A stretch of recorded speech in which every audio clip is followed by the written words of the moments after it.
Assalamualaikum warahmatullahi wabarakatuh. Apa khabar semua penonton podcast pada hari ini? Abang Raja nak jawab beberapa soalan yang ada dalam Facebook ni. Tak nak jawab dengan mulia sebab kadang-kadang soalan tu pendek tapi nak jawab tu panjang. Sakit jari. Abang Raja menulis sebelah jari sahaja. Sebab tadi ni tak boleh nak. Bukan tak boleh nak menulis. Boleh tapi boleh tekan sikit je. Yang ni menulis. Okey.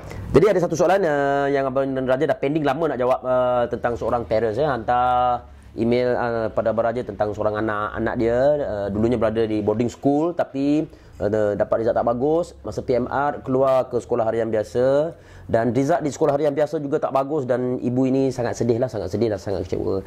Ya Allah, subhanallah, saya pertama-tama sekali ibu, kepada yang menulis ini, ibu jangan putus asa dan jangan bersedih ibu. Ibu sebenarnya sedikit bukan tak betul tapi sedikit saya ingin tegur, anak kita tak berjaya dalam peperiksaan, tapi dia bukan tak berjaya dalam hidup.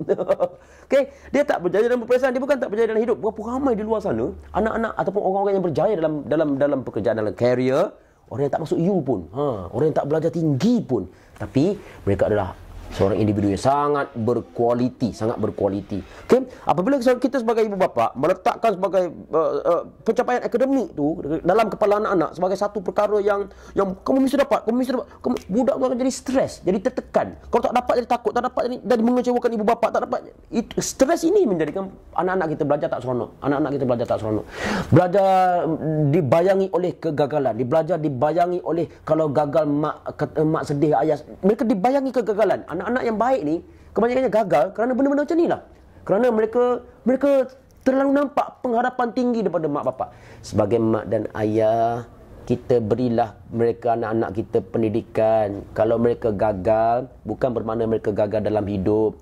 Kita berilah mereka agama. Kalau mereka tak pandai, kita ajar. Kalau kita tak mampu, panggil orang ajar. Kalau anak kita jadi jahat juga, bukan kerana kita dah usaha. Kita serahkan kepada Allah Ta'ala. Yang penting kita teruskan berdoa. Saya suka bila ibu bapa datang berjumpa saya mengadu tentang anak-anak bermasalah ni. Yang pertama sekali, saya tak selesaikan masalah anak, saya selesaikan masalah mak tu, masalah bapak tu. Kenapa kita diberikan anak bermasalah? Kenapa anak kita jahat? Anak orang tak pun. Kenapa anak kita tak pandai sekolah? Anak orang tak pun. Maknanya mak bapak tu sendiri yang kena muhasabah diri. Apa masalah aku? Aku dengan mak aku macam mana? Dengan atuk budak ni. Aku dengan suami macam mana? Aku dengan Allah Ta'ala macam mana? Ada masalah ni mak dan ayah ni. Selesaikan masalah ni, insya-Allah Allah Ta'ala berikan anak kita kejayaan. Yang kedua, janganlah letakkan akademik sebagai ukuran untuk mengatakan anak kita berjaya atau tidak. Kan kejayaan dalam bidang akademik tu adalah hanya batu loncatan jambatan. Yang penting anak kita tu anak yang baik atau tidak. Kalau anak kita anak yang baik, dia solat, dia hormat kita, dia tak pandai belajar, tak apa. Sebab apa? Dia boleh pergi ke aliran kemahiran, dia boleh belajar vocational, dia boleh malah lebih kaya, lebih cemerlang dalam hidup berbanding kawan-kawan dia yang belajar di bidang akademik. Okey. Dan anak yang cemerlang sebenarnya bukan anak yang dapat straight A dalam peperiksaan. Anak yang cemerlang, anak yang ada 1000 A, 1,000,000 A.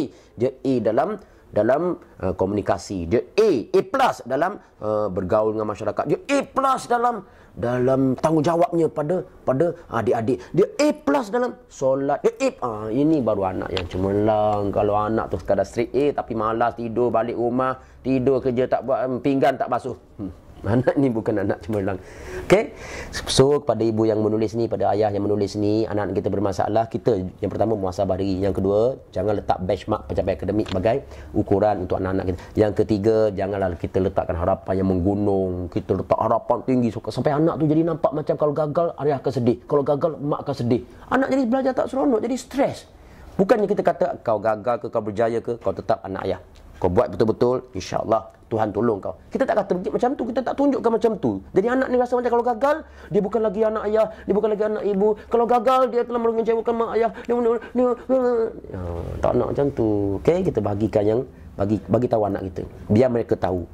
Belajarlah sebab ini tanggungjawab kamu sekarang pada usia seperti ini. Kau gagal, kau berjaya, kau tetap anak mak sayang kau. Kau gagal akademik, kita pergi aliran kemahiran. Okey? Sebab otak manusia ni Tuhan tak bagi sama. Okey?